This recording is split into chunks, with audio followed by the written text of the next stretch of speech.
Buenas, acá estamos con el siguiente episodio de Birratecnia y Hopsteiner de sesiones lupuladas. Mientras vamos hablando se va a ir conectando la gente, pero mientras ya vamos empezando a contar un poquito de qué se trata el tema de hoy. Bueno, la presentación de hoy es de lupulado en caliente, eficiente y efectivo. La idea es hablar no solo desde el punto de vista del amargor, sino del punto de vista de los aromas que podemos lograr del lado caliente de la cocción. Es decir, todo lo que ocurre antes de la etapa de enfriado y obviamente antes de la etapa de fermentación. Bueno, la agenda de sesiones lupuladas, la de hoy es lupulado caliente y efectivo. Les recordamos que ya todas las sesiones anteriores que fuimos dando están en el canal de YouTube de Birratecnia y en el canal de YouTube de Hopsteiner, así que si se perdieron algunas se pueden ir sumando. En 2 semanas, siempre a la misma hora, vamos a tener la de Dry Hopping, y después vamos a empezar con un ciclo más cortito de 3 episodios donde va a ser una interacción con panelistas. Vamos a dejar un poco este formato, ir a un formato más de panel, donde el objetivo es que cada uno nos vaya contando un poco distintas experiencias de distintas cosas relacionadas al lúpulo y estilos particulares. Bueno, hoy, como decía, vamos a hablar de técnicas de lupulado pre-hervor, de adiciones durante el hervor, Whirlpool, y por último vamos a cerrar comparando un poquito lo que es Whirlpool y Dry Hop en cuanto a perfiles de aroma y sabor. Okay. Bueno, Hopsteiner es una empresa de sexta generación y somos un proveedor mundial de lúpulos y productos de lúpulos. Somos granjeros y procesores de lúpulo en pellets y también en extractos, y somos su proveedor por cualquier cosa en lúpulo. Perfecto. Bueno, y de Birratecnia ya han escuchado hablar varias veces. Somos Matías y yo, cada uno tenemos nuestra propia cervecería acá en Buenos Aires, y bueno, básicamente somos un podcast y un par de cosas más, hacemos investigación y desarrollo, consultoría y cursos. Y sin más, me remito a los invitados de hoy. A Jay ya lo conocen, ya nos acompañó en la segunda iteración. Jay es miembro de Hopsteiner, es el representante de ventas para cervecerías artesanales en la que es Arizona, California, Hawái, México, Nevada y Nuevo México. Antes de eso trabajó como cervecero en varias cervecerías en California, México y Perú, y es máster de UC Davis, un máster de elaboración de cerveza de UC Davis. Y después, hoy tenemos una invitada especial, que es Mariela Montenegro, es ingeniera química y también tiene un máster de Sistema de Gestión y Calidad de la Universidad del Valle de Guatemala. Hace 15 años que trabaja en cervecería centroamericana, donde estuvo 2 años en aseguramiento de calidad, 2 años en producción de bebidas carbonatadas, 6 en el Departamento de Investigación e Innovación, y los últimos 5 años, desde que empezó el proyecto, la microcervecería El Zapote Brewing Company. Ella es la gerenta de operaciones y maestra cervecera. Ella estudió maestra cervecera de BLB de Berlín en Alemania y en el Siebel Institute en Chicago.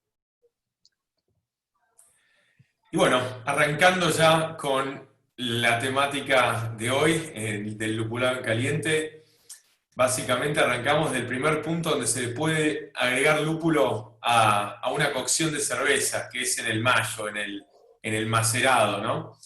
Hay gente que agrega lúpulo en el macerado aludiendo a que se extrae un sabor distinto, un mejor sabor. La realidad es que, o un amargor un poco más noble, digamos, un amargor un poco más ameno. La verdad que desde el punto de vista de eficiencia, agregar lúpulos para extraer amargor en el mash no es tan buena idea, ¿no? O sea, hay un trabajo de Justus del 2018 que hizo un trabajo, Justus es parte de la cervecería Ballast Point, o era parte en ese momento, donde hicieron un trabajo y vieron básicamente el aporte de amargor en todos los distintos puntos o posibles puntos del lupulado en caliente, y también se mete un poco en el dry hop. Pero básicamente lo que ve Justus es que solamente tiene un 9%, es decir, un rendimiento muy bajo a agregar lúpulos en el mash, ¿no? o en el macerado. Desde el punto de vista, y después hay otra rama que viene del, bueno, pero puede ser que como hay evidencias y muchos trabajos que muestran los efectos antioxidantes o antioxidativos que tiene los alfa-ácidos de la cerveza, o sea, los alfa-ácidos, ¿verdad?, que están en el lúpulo, y que estos alfa-ácidos secuestran o mediante un efecto que se llama efecto chiriante, los iones de cobre, de hierro, que son los que después terminan o son parte del problema de lo que termina oxidando nuestras cervezas.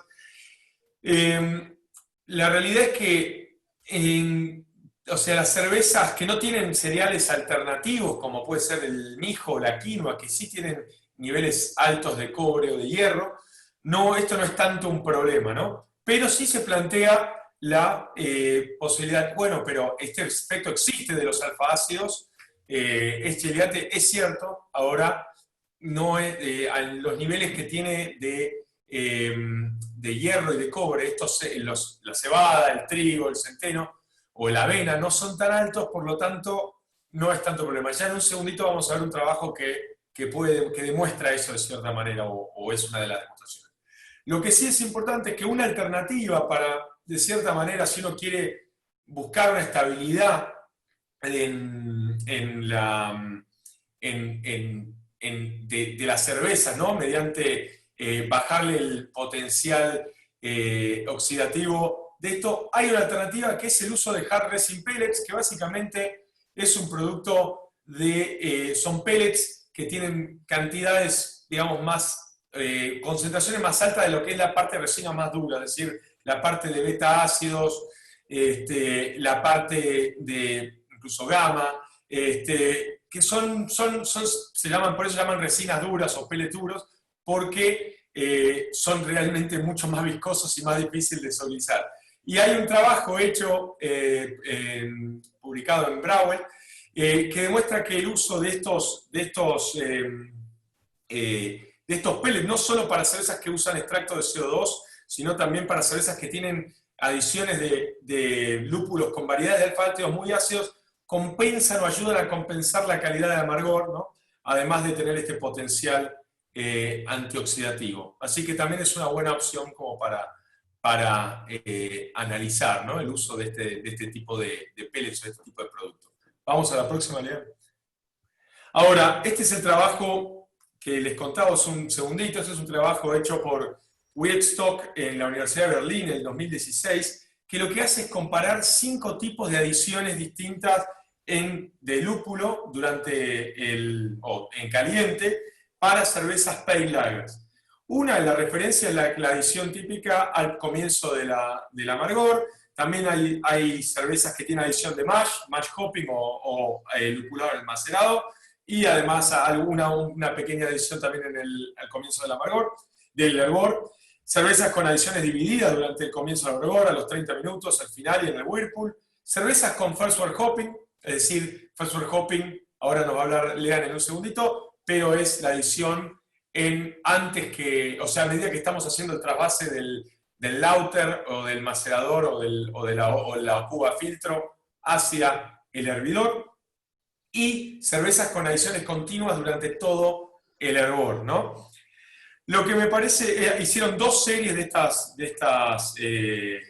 con estas mismas adiciones de lúpulo, y lo que me parece interesante es que acá cuando vemos los componentes, ellos hicieron 2 cosas. Por un lado, midieron un montón de datos técnicos, que es lo que se ve acá en esta, y después también lo hicieron pasar a través de un panel de cata.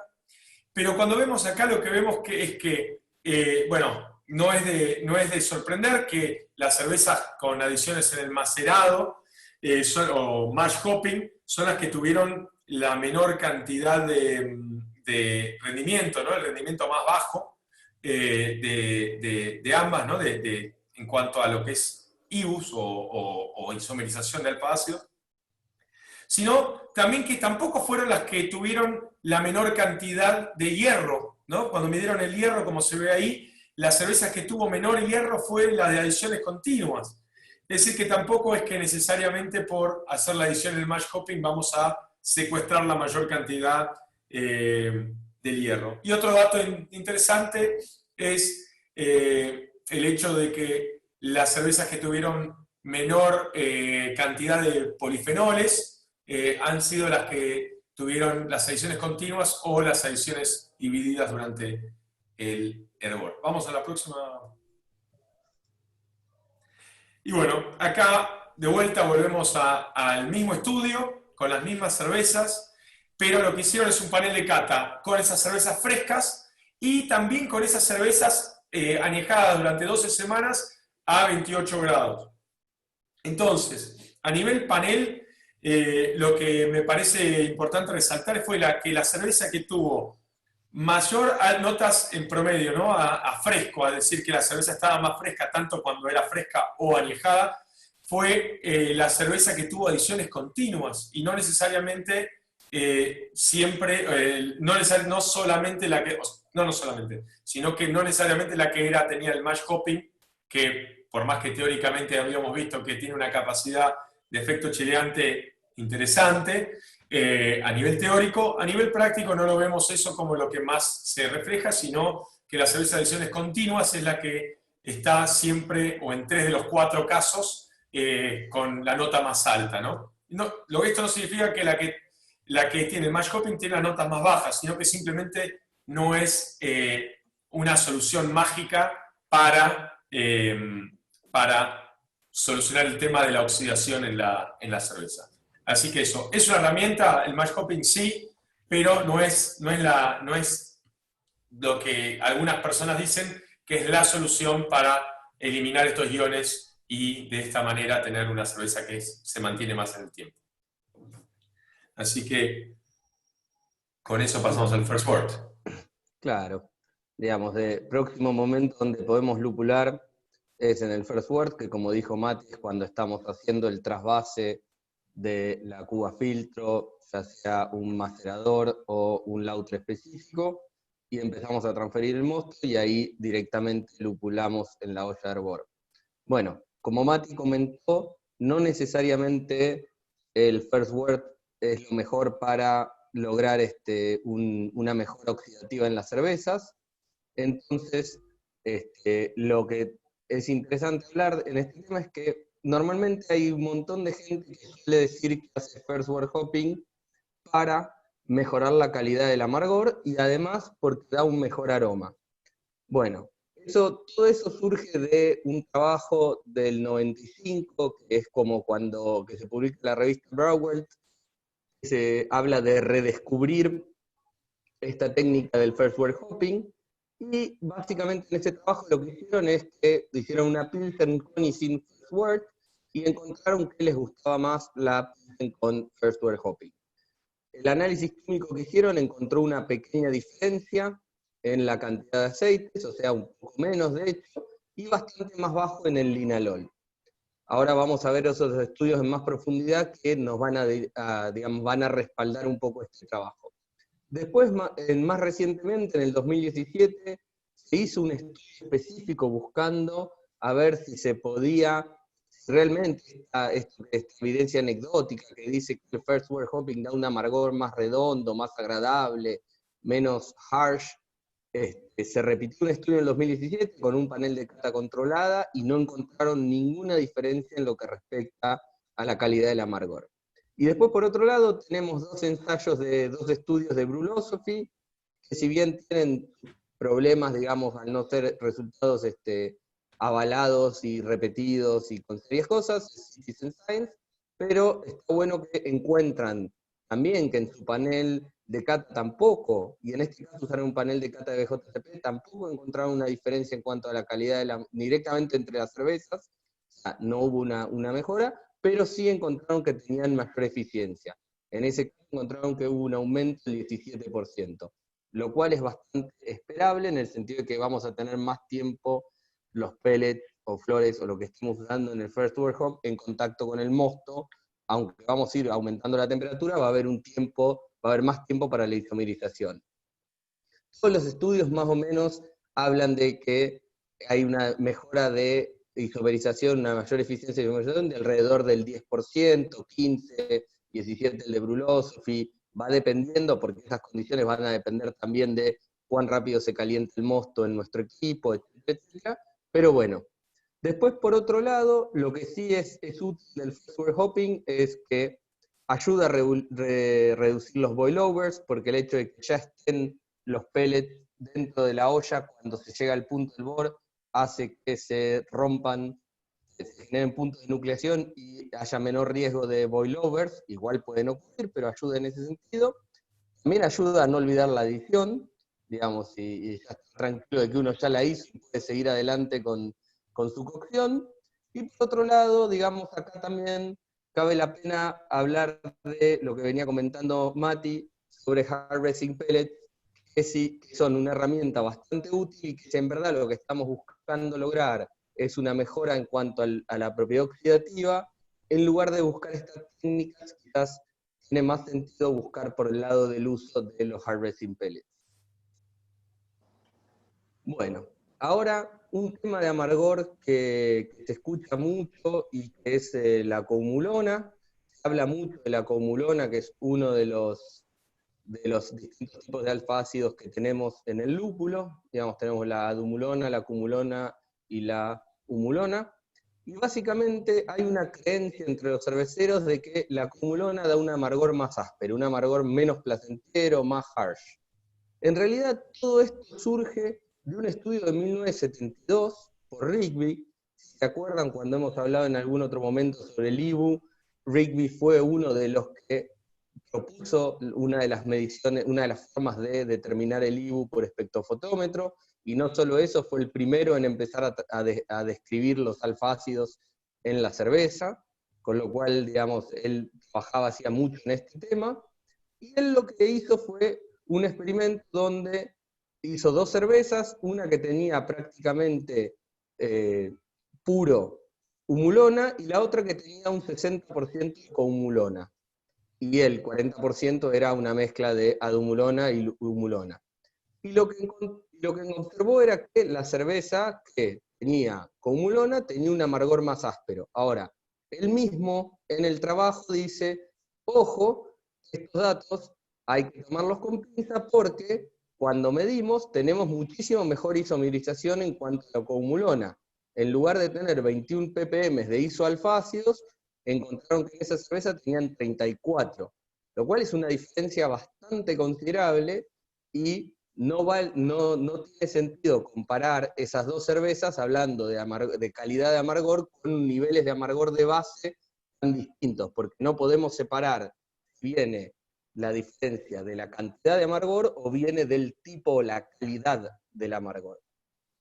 Bueno, pero ahí apareció todo este mito, y después estudios recientes que se repitieron, ahí vemos varios, uno en el 93, después en el 2000, en el 2004, todos dieron negativo, es decir, nadie más pudo encontrar esta diferencia en calidad de amargor.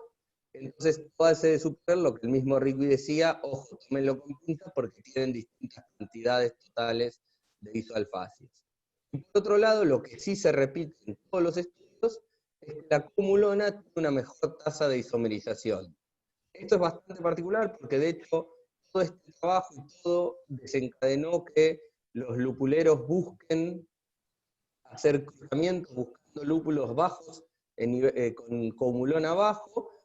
Quizás, si uno se pone a pensar, no fue lo más inteligente porque podríamos haber buscado lúpulos altos en cumulona y obtener tasas de isomerización de mejor nivel.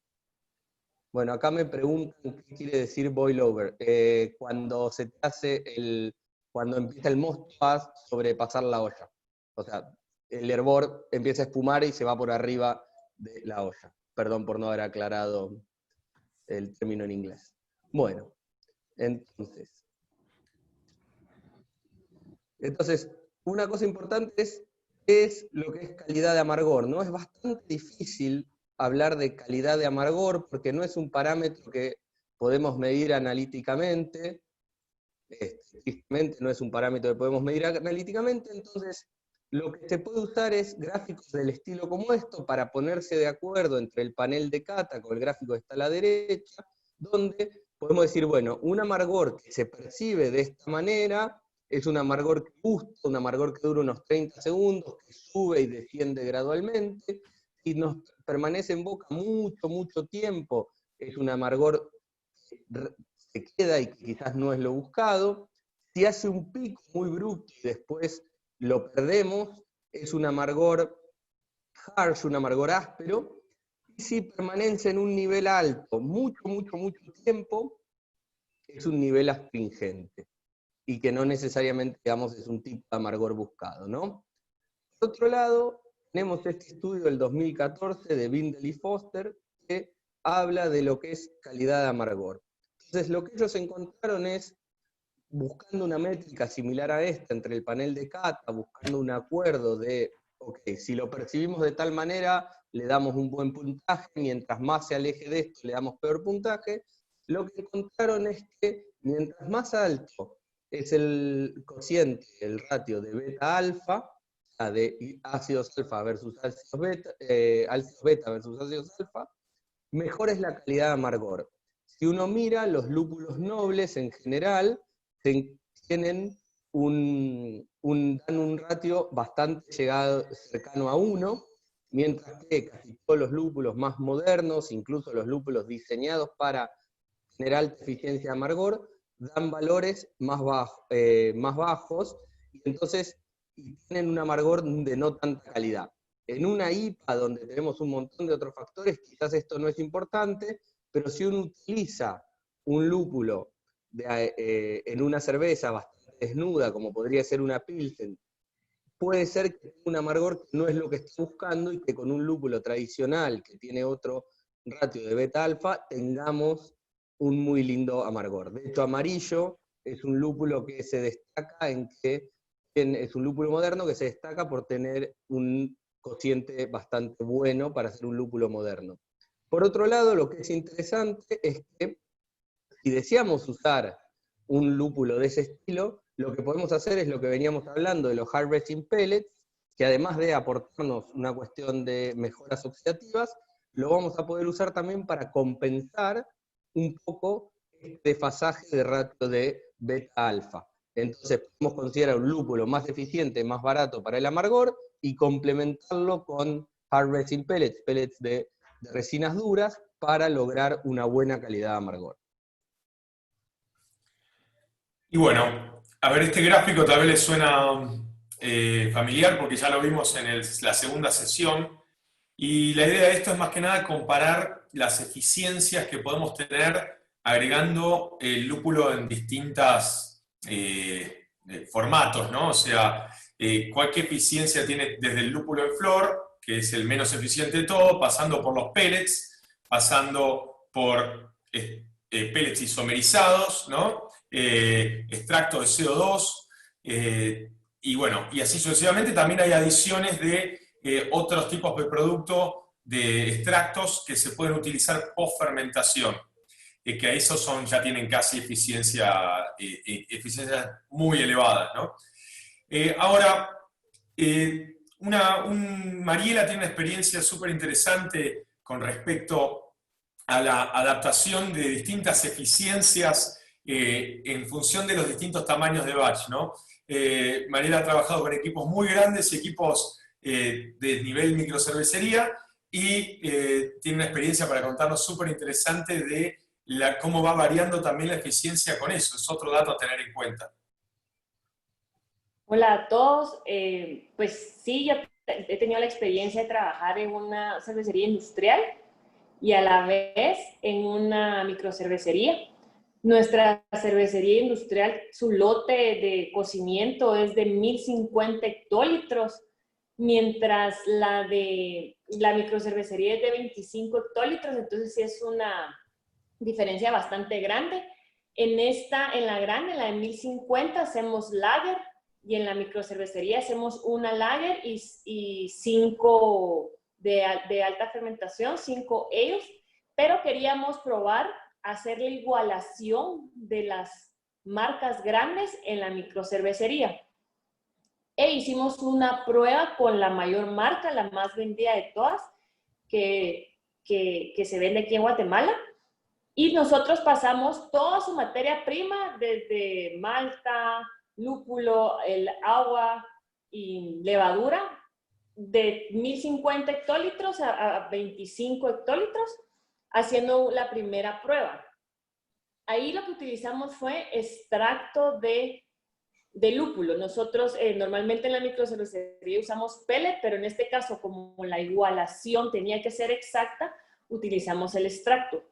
Y como pueden ver en la primera prueba, tuvimos nuestro target era 18 unidades de amargo. Y nosotros tuvimos 28 de resultados de IBUs, ¿verdad? Entonces sí, tuvimos 10 unidades más de lo que queríamos. Entonces hicimos una segunda prueba para ver cuánto, digamos, podíamos bajar. Al principio fue por medio de las fórmulas, después por regla de 3, pero quisimos hacerlo como por pocos y llegamos a la segunda prueba bajándole 8.4% a nuestros 350 gramos, que era el target, a 325, y tuvimos un resultado de 25 IBUs, ¿verdad? Entonces seguíamos estando muy arriba del target. Hicimos una tercera prueba de donde ya le bajamos casi un 15%, ya a 303 gramos, ¿verdad? De extracto, y todavía así tuvimos alto los IBUs, que fue 22. Entonces nos dimos cuenta que la eficiencia del extracto en la microcervecería, obviamente en un equipo mucho más pequeño, era bastante eficiente, ¿verdad? Entonces, porque también la malta, el extracto, el resto de la fórmula estaba muy bien, solo teníamos que hacer el match de los IBU. Entonces, hicimos un último cuarto prueba, en donde ya le bajamos 18.9%, casi el 20% de cantidad de los gramos, y llegamos a 288 gramos de extracto, cuando en su momento se utilizaron 350 como el target, y sí llegamos a lo que queríamos, que fue 18 unidades de amargo. Estos datos que les estoy dando se hicieron por medio de espectrofotómetro. Fuimos midiendo, digamos, tanto en el mosto, cuando estamos fermentando, y al final, estos son datos ya de la cerveza finalizada. Y ya cuando llegamos al target, nos fuimos ya a un estudio de catado, porque en las especificaciones sí lográbamos los resultados que queríamos, pero queríamos ver qué sentían los catadores para ver si había una diferencia o no entre la cerveza hecha en la grande, en la industrial, mientras la cerveza en la microcervecería. Fueron 11 panelistas expertos, ¿verdad? Y tuvimos más o menos 5 personas no dieron cuál era la diferente, y 6 no dieron la diferente. Entonces, según las tablas de catado de una triangular, salió que no era significativa. Eso quiere decir que después de 4 pruebas, llegándole al amargo, las muestras tanto de la industrial como de la microcervecería, no había diferencia. La gente no iba a poder notar en dónde estaba hecha la cerveza. Y nos dimos cuenta que teníamos una eficiencia de 20%, o sea, le agregábamos 20% menos de extracto para poder llegar a los IBUs. Mariela, esto me parece súper interesante para remarcar, no solo, a ver, este es un caso extremo, ¿no? De un bloque de 1050 hectolitros a uno de 25 hectolitros, pero para tener en cuenta también para todos los cerveceros que tienen un equipo piloto para hacer pruebas de cervezas tal vez de 50 litros y compararlo con su bloque de cocción, ¿no? No sé, 15 hectolitros, 20 hectolitros o lo que sea, o incluso para cerveceros que están pensando en escalar y cambiar un bloque a un bloque mucho más grande, tener en cuenta este tipo de factores, ¿no? De cómo el tamaño del bloque puede impactar en el porcentaje de eficiencia de tanto isomerización, como después también va a pasar algo muy parecido, y potencialmente lo vamos a ver en la sesión que viene, cuando estamos hablando en dry hop, etcétera, etcétera, ¿no? Así que realmente me parece una experiencia que vale la pena mostrar, porque es significativo que tuvieron que usar un 20% menos de extracto, ¿no? En el equipo más chico que en el equipo más grande. Sí, y además no se creía en o sea, como eran las primeras pruebas y la grande, pues su equipo es súper automatizado y la parte de microcervecería no es tan automatizado. O sea, se creía más que iba a ser lo contrario, que íbamos a utilizar más lúpulo o más malta en el caso de la prueba, y al final la eficiencia fue tan buena que fue al contrario, ¿verdad? Tuvimos que utilizar menos. Entonces, a veces uno cree que tal vez el crecer o el estar en algo pequeño va a ser igual, digamos, voy a usar menos, voy a usar más, pero en este caso la eficiencia fue casi el 20% bajar de lo normal. Perfecto.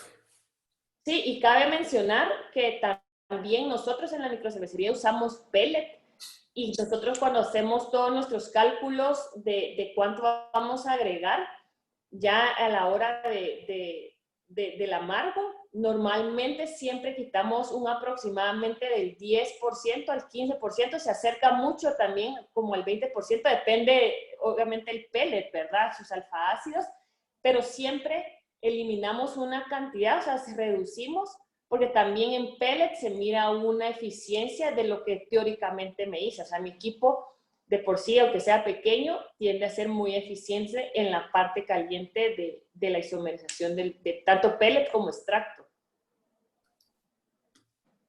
Totalmente. Vamos a ver, ahí está. No se te escucha, Lean, estás en mute. ¿No se me escucha? No, Ahora no sí. sé. ¿Ahora sí? Ah, perdón. Bueno, entonces ahora pasando a la parte de hervor, nada, uno de los primeros trabajos que queríamos contar un poco tiene que ver con lo que es los aromas que uno puede obtener en el hervor. Uno de los pocos trabajos que hay de este tema es del 2008 de Kishimoto, y entonces ellos lo que hicieron fue medir algunos aceites importantes, eran todos alcoholes monoterpénicos, y algunos otros aceites que hacen a lo que son el sabor aportado por el lúpulo, pero no son todo, y observan cómo se comportan en distinto tiempo de hervor, ¿no? Y entonces lo que vemos en todos los casos es que a medida que progresa el hervor, excepto en el caso del beta-damascone, vemos que se van volatilizando, se van perdiendo los compuestos aromáticos, pero lo que es interesante observar es que no todos se volatilizan en la misma tasa, es decir, no todos se volatilizan a la misma forma. Entonces, si uno hace una adición de distinto tiempo, lo que uno en verdad está haciendo es haciendo que se permanezcan más de algún tipo de compuestos y menos de otros, según en qué momento elegimos hacer la adición, ¿no? Porque la tasa y la forma en cual van volatilizando no es. Otra de las cosas que obviamente demuestra este estudio es que mientras más tarde se agregan, más se conservan. Todo esto respalda lo que intuitivamente todos los cerveceros al cocinar ya hemos visto, pero es interesante esto de entender que las distintas adiciones en distinto momento no solo es que va a mantener más aromas, sino que va a cambiar el perfil aromático por el momento. Y bueno, con respecto al incremento del beta-damascone, hay algunas hipótesis que tienen que ver quizás con la aireación en el Whirlpool o algunas otras cosas, pero es un compuesto que se comporta ligeramente distinta. Lo que sí es importante ver es que si consideramos todos estos gráficos muestran 70 minutos, pero un hervor normal es de 60 minutos, pero si vemos, casi todos después de los 50, entre los 50 y los 70 minutos, prácticamente no permanecen, o si permanecen, quedan por debajo de su umbral de percepción. Entonces, no es un buen método para agregar aromas, lo que estamos queriendo buscar. Bueno, por otro lado, hay otro estudio del 2015, que en lugar además de medir compuestos individuales, los agrupa según el tipo de compuestos que son.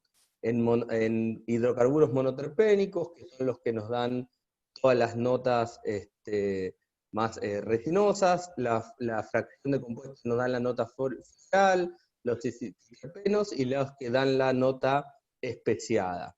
Entonces lo que vemos es que los cisterpenos aumentan mucho, ni bien uno lo agrega, porque están en alta proporción en los lúpulos, y son los que más permanecen a lo largo de el hervor. Y de hecho el gráfico de la izquierda considera hasta el momento del Whirlpool. Pero como ven, va decayendo. Y distintos otros se van comportando de otra manera, y lo interesante es ver que la fracción de compuestos especiados va aumentando a lo largo del hervor. Esto se explica un poco con el gráfico de la derecha, donde lo que vemos son un montón de lo que son los compuestos oxidados.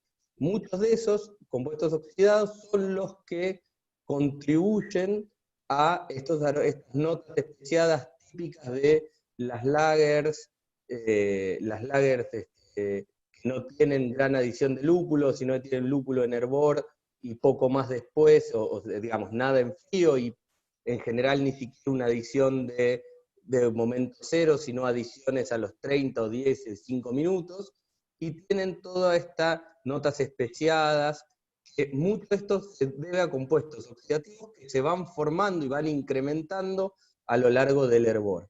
Entonces, si uno está buscando eso, el tiempo de hervor es importante. Bueno, y después lo importante a ver también en este gráfico es que durante el Whirlpool, en el gráfico de la izquierda, vemos que hay una caída muy fuerte de muchísimos de los compuestos. Acá no estamos lupulando en el Whirlpool, sino simplemente viendo qué pasa. Esto tiene que ver por el movimiento y también por la pérdida en el tab. Bueno. Pero después, otro estudio, que ese mismo estudio, lo que hace es un panel de cata, ¿no? Para intentar traducir lo que se ve analíticamente en lo que podemos ver sensorialmente. Y lo que vemos es, en el gráfico de la izquierda tenemos una cerveza, el gráfico A, tenemos una cerveza, digamos, lo que está sombreado es la cerveza control. Pero en la otra, lo que está en gris, lo que vemos es una cerveza donde solamente se hizo una adición de lúpulo al inicio del hervor.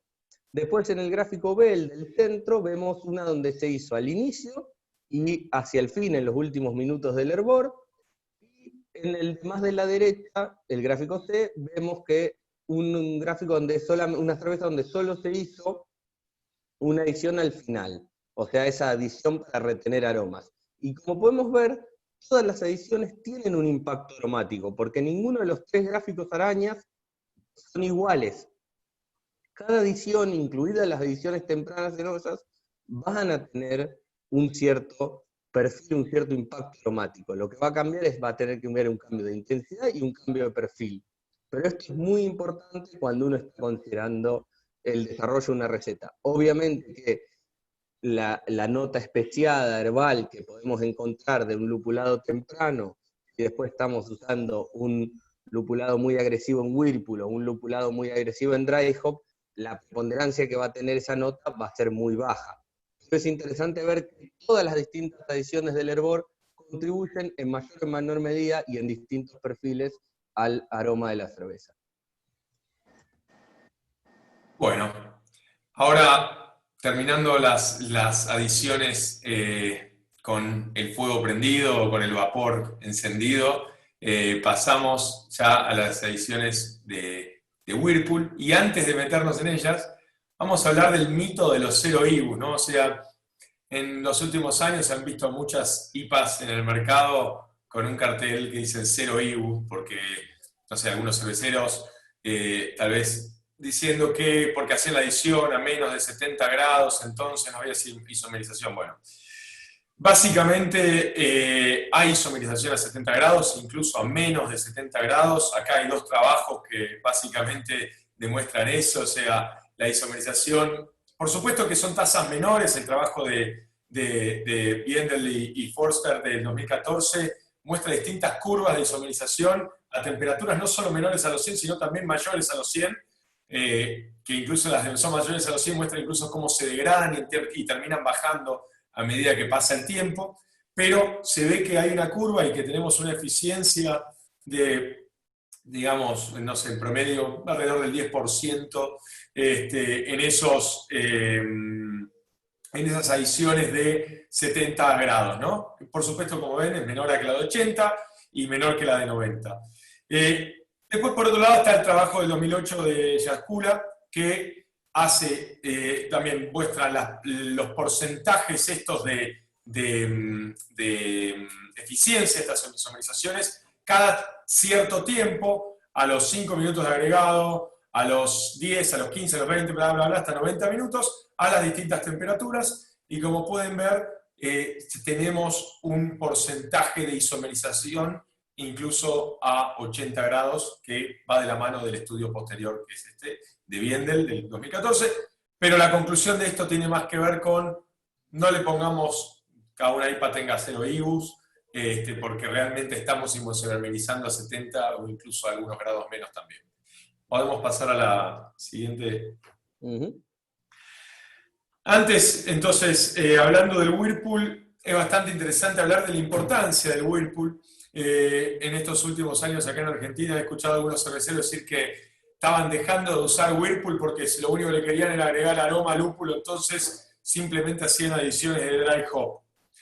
Hay un estudio súper interesante que hicieron Sharp y Sherhammer en el 2017, en el cual agarran una cerveza y le hacen 3 tipos de lupulados, una en el kettle, o sea, en el hervor, al principio del hervor, ese mismo volumen, después otra cerveza con ese mismo volumen de lúpulos agregados en el Whirlpool, y después otra cerveza con ese mismo volumen de lúpulos agregados en dry hop. Es decir, mismo mosto, uno con solamente adición en la olla, otro solamente con adición en Whirlpool y otro con solamente adición en dry hop, y cada una no tenía ninguna otra adición antes, ¿no?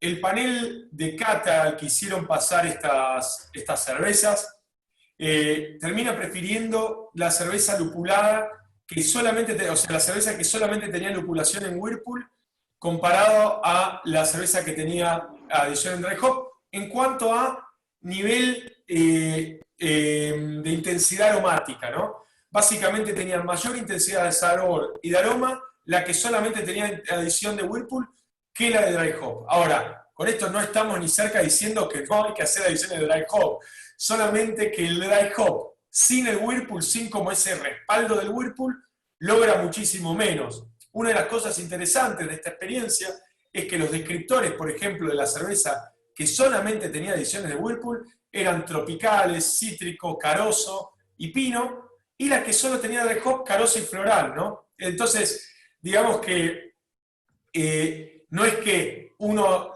va a agarrar solamente los sabores tropicales con el dry hop y no con el Whirlpool, sino que de la misma manera de lo que hablaba Lean hace un ratito, de que cada edición tiene un perfil diferente y los mismos lúpulos van a tener perfiles diferentes, pasa exactamente eso, y lo importante es la intensidad de aroma y de sabor era mayor en la que solo tenía Whirlpool que la que solo tenía dry hop. De vuelta, lo importante de esto, o la cosa a remarcar, no hagamos dry hop, hagamos solo Whirlpool, sino hagamos los dos, pero no dejemos de lado el Whirlpool porque es importantísimo. Vamos a importantísimo, de vuelta, perdón, un mea culpa. Importantísimo cuando estamos hablando de cervezas lupuladas con sabores tropicales o IPAs y cervezas con las que queremos tener ese sabor y aroma fuerte a lúpulo y que queremos que eso sea lo dominante, ¿no? Por supuesto que esto tal vez no es importantísimo en una Pilsner tradicional o en un estilo más tradicional, pero si queremos tener sabor y aroma a lúpulo, va a ser importante, además de hacerle el dry hop, hacerle un Whirlpool. Vamos a la próxima. Bien, entonces, ahora mucho se habla también de esto de temperaturas y los distintos perfiles, así como vimos antes cerveceros diciendo que baja la temperatura menos a 70 grados para no tener isomerización, que ya vimos que es un mito. También se habla mucho de bajar la temperatura de las adiciones de Whirlpool, o de la temperatura del Whirlpool o hop stand, ¿no? Que ya vamos a hablar porque es la misma adición, no es que son cosas distintas.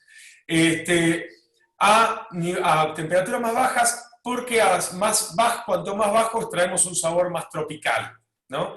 Bueno, acá hay un estudio súper interesante que hizo la gente de Suntory, que presentó en la World Beer Congress del 2012, y lo que a nivel hicieron lo mismo, 3 cervezas, las 3 con adiciones de Whirlpool o Hopstand, una a 95 grados, otra a 85 grados, otra a 75 grados, ¿no? O sea, hicieron la medición del linalol de las 3 cervezas, les dio que la que tenía mayor cantidad de linalol, tampoco por una cantidad demasiado diferente, pero la que tenía mayor cantidad disuelta en el mosto era la cerveza que fue a 85, más que la de 75. Pero como hemos visto antes y vamos a seguir viendo, el linalol no es el único compuesto que nos brinda sabor y aroma en las cervezas, entonces realmente eso termina siendo un dato de color, pero no necesariamente lo más importante. Pero cuando lo hicieron pasar a través del panel de cata, la cerveza que tuvo a nivel sensorial notas más altas, cítricas, frutales, fue la cerveza que tenía la adición de Whirlpool o Hopstand hecha a 95 grados. La cerveza que estaba a 85 era más floral y herbal, y la cerveza que estaba a 75 grados fue la que se fue sentida como menos frutal y más madera, ¿no? Entonces, realmente esto no significa que no hay que bajar la temperatura, pero porque no todos los lúpulos se comportan iguales, no todos los sistemas se comportan iguales. Lo único que significa es que no asumamos y no digamos que yo bajo la temperatura para hacer una edición de Whirlpool o Hopstand a 75 grados, porque así voy a sacar una fiesta tropical y un fruit bowl o una ensalada de frutas, ¿no? Eso me parece el key takeout de este estudio de Suntory, que por supuesto fue hecho con un lúpulo específico, con una receta específica, y para hacer recetas diferentes y lúpulos diferentes, esto puede cambiar, ¿no? Pero lo que sí es importante, no asumir que siempre que bajamos la temperatura de Whirlpool o el Hopstand, vamos a tener sabores más frutales. Ahora, una pregunta interesante es para Jay. Jay, a nivel los cerveceros en California, en Nuevo México, en Texas y en el área en la cual trabajas tú, hay algunos que hacen estas bajas de temperatura para hacer ediciones, lo hacen todos. ¿Cómo es la tendencia que estás viendo ya en Estados Unidos, en la costa oeste?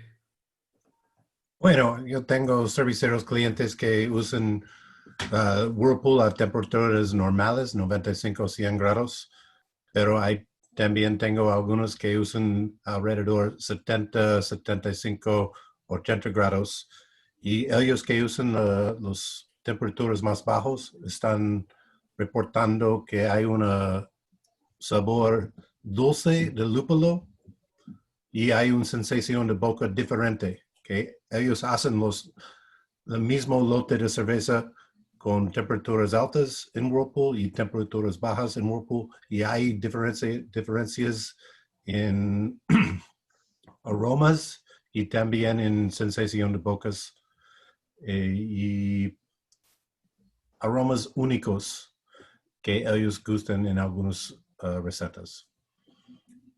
Perfecto, lo que significa que, o sea, no va en contra a lo que decimos, ¿no? Solamente que hay que explorar cada receta, cada lúpulo puede tener un resultado diferente a distintas temperaturas, ¿no? Bueno, y sensación de boca es muy diferente. Bueno, perfecto. Claro. Bien, vamos a la próxima, León. Bien, entonces, lo que nos lleva a los tiempos de Whirlpool. Bueno, antes, es un tema muy controversial el tema de los tiempos de Whirlpool, porque hay un trabajo que está bastante mal interpretado. Pero antes de meterme en eso, vamos a hablar un poquito en continuación del mismo trabajo que Lean nos habló hace un ratito, el trabajo de Pride, en el cual se ven, también hicieron una parte en el Whirlpool, ¿no? O sea, entonces hicieron mediciones a lo largo después de la edición de Whirlpool, de los distintos compuestos, monoterpenos, fracciones florales, ergiterpenos y la fracción especiada, de cuál era la concentración o los picos en los distintos momentos. Cuando se hace la adición de los lúpulos, que lo que descubre no es que lo que descubre, pero una de las cosas que prueba este trabajo es que a temperaturas altas es casi instantánea, ¿no?, la absorción de estos compuestos, pero después también cómo se van comportando a medida que va pasando el tiempo y cómo también van cayendo de manera diferente cada uno de ellos a medida que va pasando el tiempo del Whirlpool, ¿no?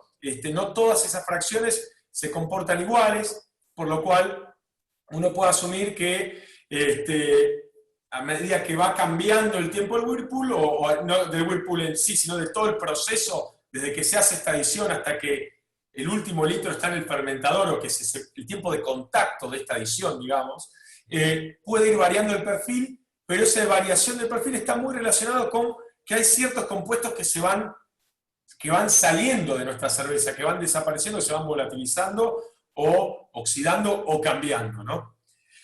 Entonces, habiendo visto eso, también está otro trabajo, el de Havik del 2010, que le puso un ojo muy grande, un ojo con la interpretación de este trabajo, porque con este trabajo es con el que nace, por lo menos en Argentina, y también he escuchado también en otros lugares de Latinoamérica, mucha gente que está haciendo unos hop stands extremadamente extendidos, ¿no?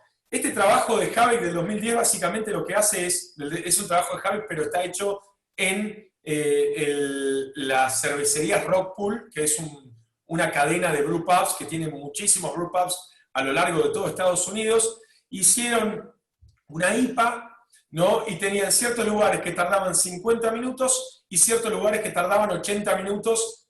Y cuando hablamos de 50 minutos, 80 minutos, son total, desde que hacen esa adición de lúpulo hasta que el último litro de esa cerveza está en el fermentador.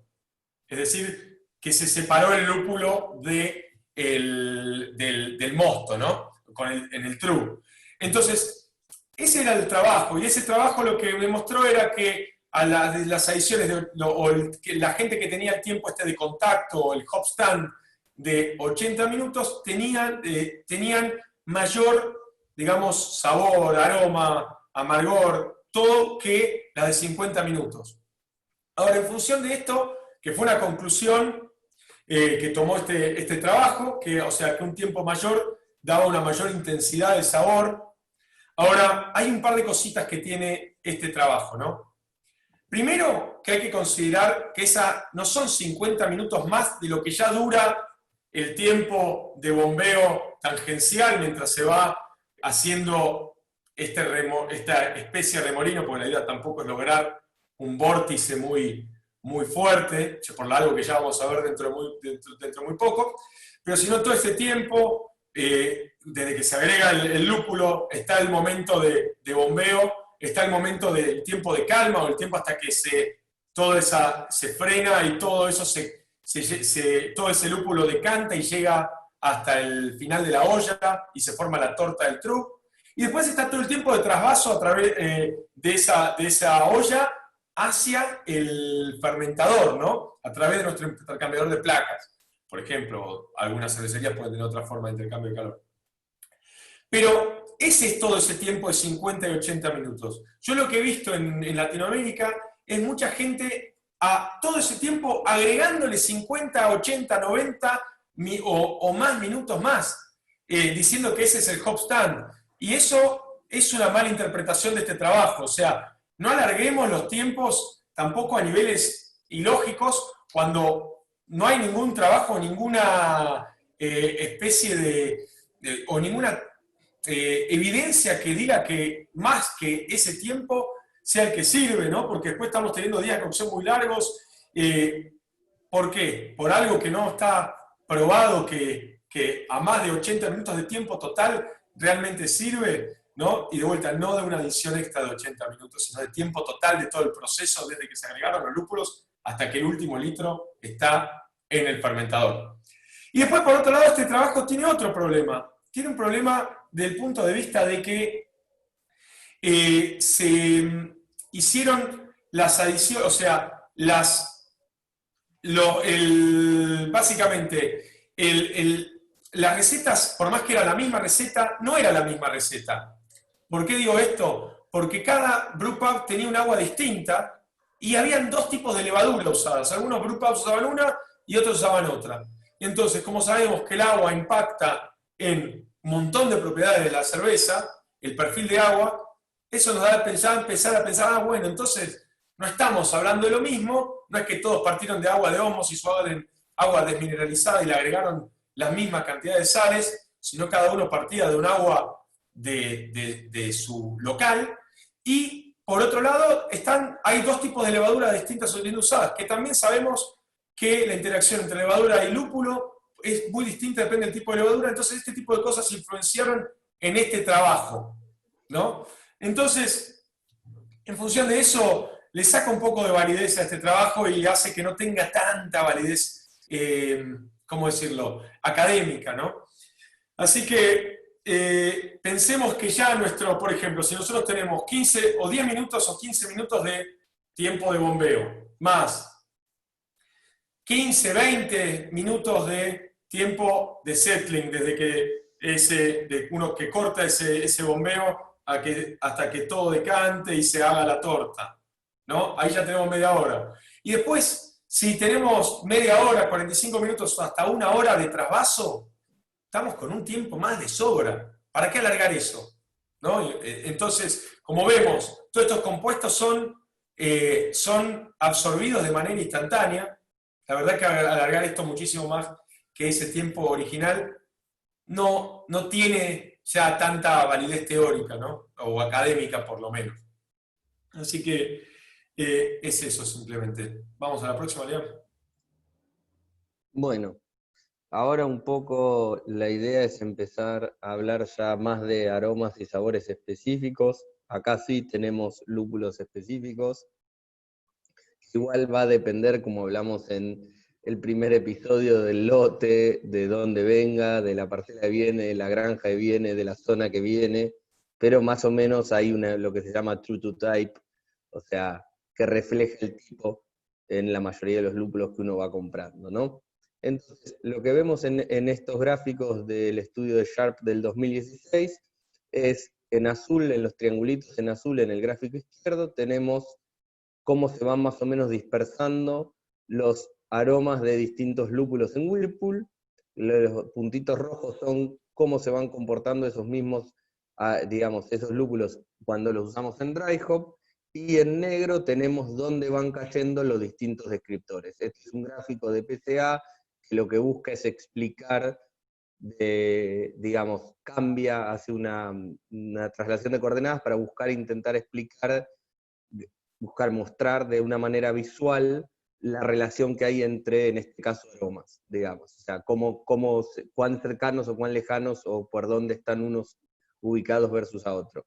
Entonces, lo que acá es muy interesante ver es que claramente Whirlpool y Dry Hop traen dos cosas diferentes al juego. En todos los lúpulos vemos que todos los que Whirlpool caen en una zona y todo lo que es Dry Hop cae en otra zona. Es una primera cosa bastante interesante, no los tenemos como mezclados.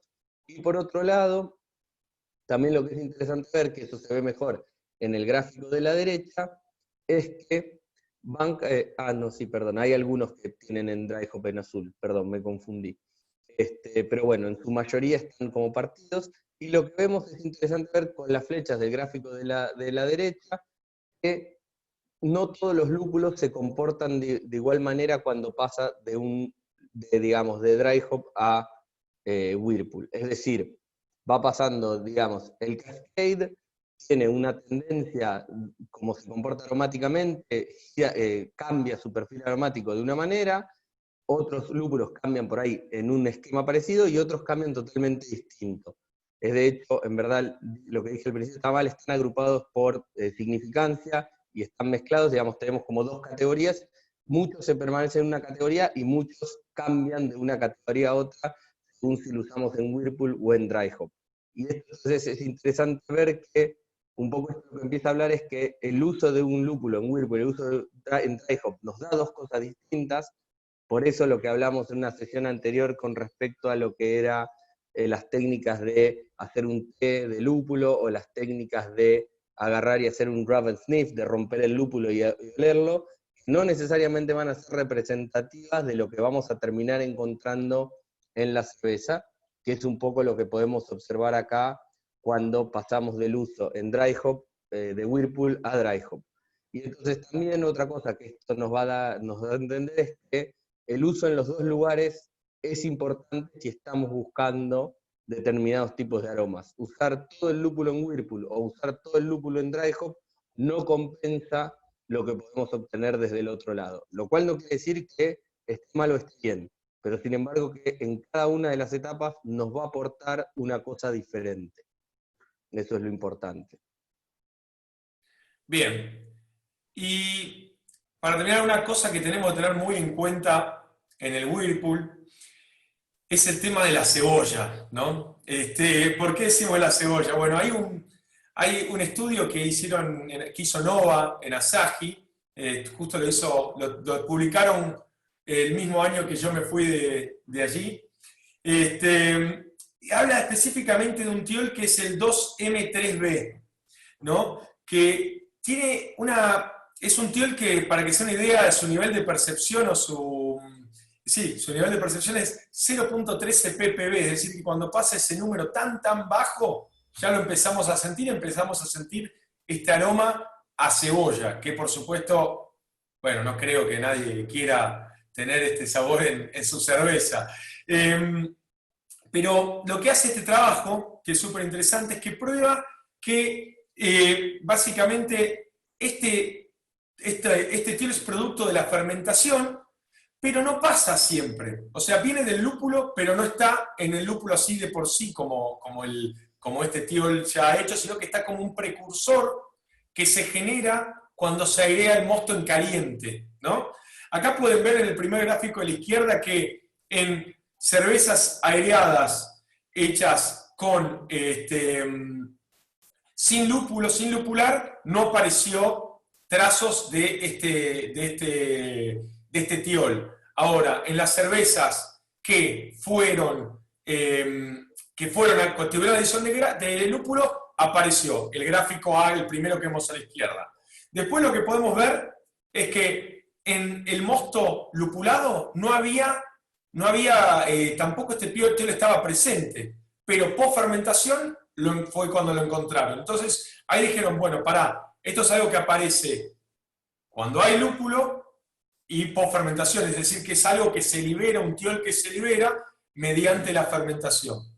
Después, el tercer gráfico, o sea, el de la derecha arriba, lo que demuestra es que ahí lo que hicieron fue airear el mosto caliente durante distinto tiempo, y veían que cuanto más aireaban, más se generaba. Entonces lo que se dan cuenta es que había una relación entre el lúpulo, el aire y el tiempo, o sea, la cantidad de aireación que tenía, y después lo mismo en las temperaturas. A más temperatura, más de este tiol se generaba. Esto les llevó a concluir, ¿no? Y a encontrar este tiol y a concluir básicamente que este es un tiol que se genera cuando se oxigena en caliente en el Whirlpool el mosto. Entonces, ¿qué cosas tenemos que tener en cuenta para bajar este nivel de cebolla en nuestras cervezas? Si uno está encontrando de que está empezando a tener más y más este sabor a cebolla en la cerveza, que puede proveniente de este tiol, bueno, no generar un torbellino o un vórtice cuando uno hace el Whirlpool, hacer el Whirlpool un poco más tranquilo, intentando que no se genere ese vórtice que va hasta el fondo, que lo que hace es chupar aire básicamente. Asegurarse que todos los sellos en todo el camino, los O-ring del triclamp o de las danesas, estén bien cerrados, que no haya ingreso de aire, que el sello de la bomba esté bien. Y con esas cositas vamos a poder lograr mitigar esto, ¿no? Cuanto menos oxigenemos el mosto en caliente, el mosto lupulado en caliente, menos chances vamos a tener de que este tiol se forme post fermentación. Así que algo a tener en cuenta para intentar evitar este no tan querido aroma y sabor a cebolla.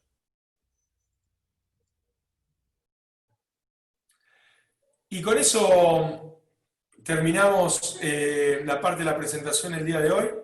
Vamos a ver si hay algunas preguntas para hacer, si tienen alguna pregunta. Yo fui respondiendo, Mate, hay varias de las preguntas que fueron surgiendo. Así que para intentar dar alguna respuesta rápida. Bueno, por ejemplo, está la de Axel Mulleras, que dice, con respecto al first world hopping, que dice, ya no más por un 10% extra de rendimiento de amargor, parece positivo hacer adiciones de first world hopping. A ver, nosotros no estamos diciendo que la gente no haga first world hopping, lo que nos parece es desbancar el mito de que el first world hopping se hace por un tema de lograr un amargor más, ¿cómo decirlo?, amable y menos harsh, ¿no? Porque me parece lo importante que como cerveceros sepamos por qué hacemos lo que hacemos. Si uno dice, ok, agrego menos lúpulo, un poco menos de lúpulo porque obtengo un mayor rendimiento porque estoy haciendo first world hopping, me parece un razonamiento válido y de vuelta, no estamos diciendo hacerlo. Ahora, no digamos que lo hacemos porque nos aporta un amargor un poco más amable. ¿No te parece, Lean? Totalmente, totalmente. O sea, todo esto tiene que ver, o sea, estos son estudios que obviamente no los podemos, uno los podría replicar, pero digamos, uno lo que tiene que aprender de estas cosas son un poco las generalidades, los principios que rigen, y después experimentar en su propio equipo para ver cómo se comportan las cosas, hacer catas, tomar buenas notas, y tener esto como una primer guía a la hora de hacer una receta. Entonces, digamos, lo que dijo Mati es, miren, distintas temperaturas va a cambiar no solo la isomerización, que eso sabemos, sino que además va a cambiar un poco el perfil que te va a dar en el Whirlpool. En los estudios que se están hechos científicamente, encontramos este patrón. ¿Quiere decir que con otro lúpulo el patrón va a ser exactamente igual? No. Pero tampoco quiere decir lo opuesto, no quiere decir que lo hagamos con otro distinto nos vaya a dar mejor. Entonces, lo que quiere decir es que tenemos que ir probando, evaluando nuestra cerveza, evaluándola críticamente, buscando reducir nuestros propios sesgos. Para eso, por ejemplo, cuando Mariela contó su experiencia, ellos terminan con una cata triangular, verificando que no haya diferencia significativa, porque uno la puede probar y decir, sí, sí, está muy bien, y no necesariamente eso refleja la realidad. Uno muchas veces quiere creer que algo va a funcionar de una determinada manera y ya tomó la decisión antes de tomar el primer trago, y es muy difícil escaparle a esos propios sesgos. Entonces es interesante analizar las cosas críticamente y buscar evaluar y probar las cosas. Es por eso que, por ejemplo, nosotros no nos van a escuchar dar recomendaciones de gramos litros, ni ese tipo de cuestiones, porque tiene que ver con lo que uno está queriendo buscar. No tiene que ver, no hay una receta mágica, no es que siempre usar 3 gramos litros en el Whirlpool o 5 gramos litros va a ser una solución, sino que va a depender de qué queremos buscar y por qué lo estamos buscando y qué lúpulos queremos usar en cada momento.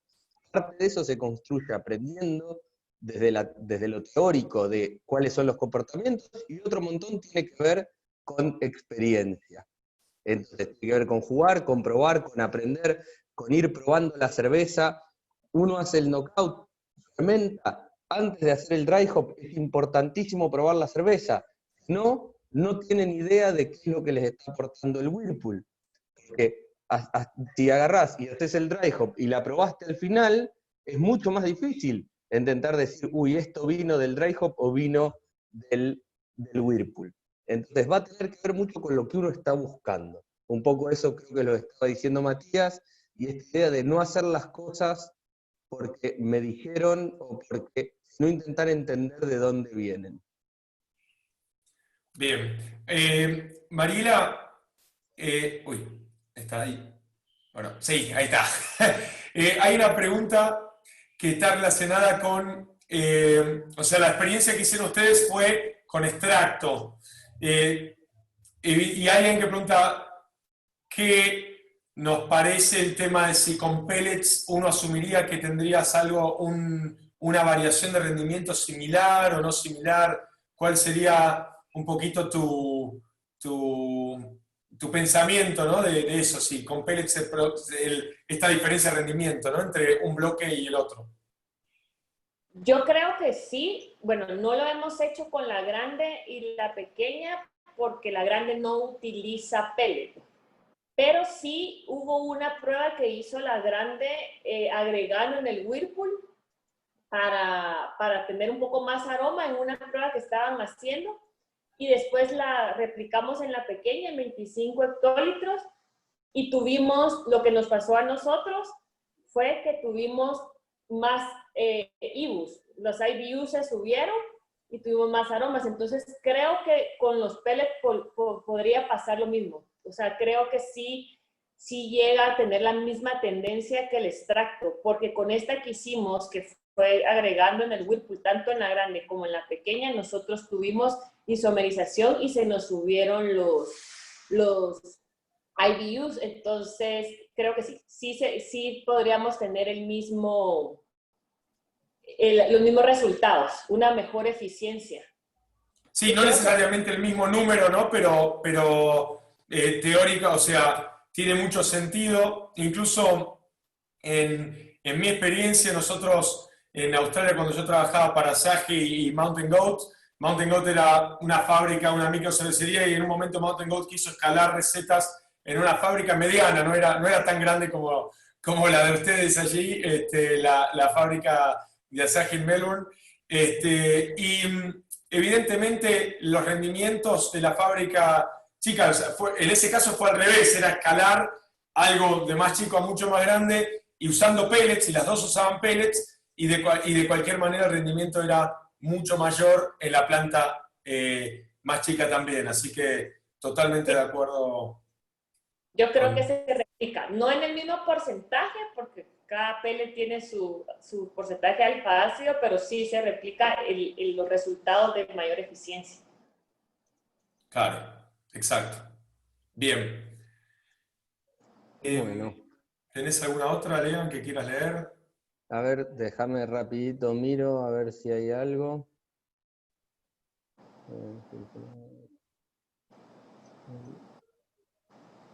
Dice, ¿qué pasa? Que tenía entendido que hay que enfriar lo más rápido posible el mosto después de la cocción. Si aplico el lúpulo de Hunter Whirlpool, yo no podré enfriar de golpe y el mosto ya bajaría la eficiencia del lupulado en Whirlpool. Que es un poco fue lo que ya estuvimos hablando. Digamos, obviamente hay la búsqueda de esto tiene que ver con que mientras más tiempo estemos entre que es algo caliente a algo frío y ya fermentando, es un momento de riesgo de contaminación. Entonces, esta idea de que hay que enfriar el mosto lo más rápido posible viene de responder ese concepto, ¿no? Mientras estamos en temperatura de pasteurización, estamos tranquilos. Una vez que la leva ya tomó control del medio y se está reproduciendo y va a outcompete, va a ganarle a cualquier otra cosa que llegue ahí porque está más preparada, porque inoculaste una gran cantidad, entonces va a ser el perfil dominante, de nuevo podés estar relativamente tranquilo. Entonces se habla de eso. La idea es que en el Whirlpool vos buscas aprovechar ese momento para obtener perfiles de aroma y sabor distintos a lo que lo podés tener en un momento de knockout, que es un poco lo que estuvo contando hace unos par de slides Matías. Bueno, bien. Creo que eso un poco, ¿no? Vamos. Dale, sí. Perfecto.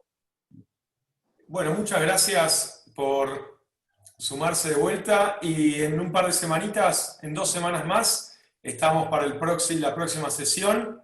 Esperamos que les sea útil todo esto que estamos hablando. No se olviden que si lo quieren ver de vuelta va a estar pegado al canal de YouTube, a los canales de YouTube. Así que pueden encontrar esta sesión, la van a poder encontrar en unos días ya en esos canales. Y nos vemos la próxima. Exactamente, nos vemos la próxima y muchas gracias Mariela por acompañarnos hoy y poder contarnos un poco nada, de tu experiencia, que es una experiencia bastante especial poder pasar en un bloque de cocción chiquitito, bueno, no es chiquito tampoco para una micro, pero a uno gigante. Sí, Gracias. sí, muchas gracias. Y vamos a seguir experimentando de la grande a la pequeña. A ver cómo nos Genial. va. Nos vamos a tener al tanto. Espectacular, buenísimo. Bueno, muchas gracias a todos por venir y recuerden, en 2 semanas tenemos la próxima sesión que va a ser la de dry hopping a la misma hora. Chao a todos. Salud. Chao. Chao.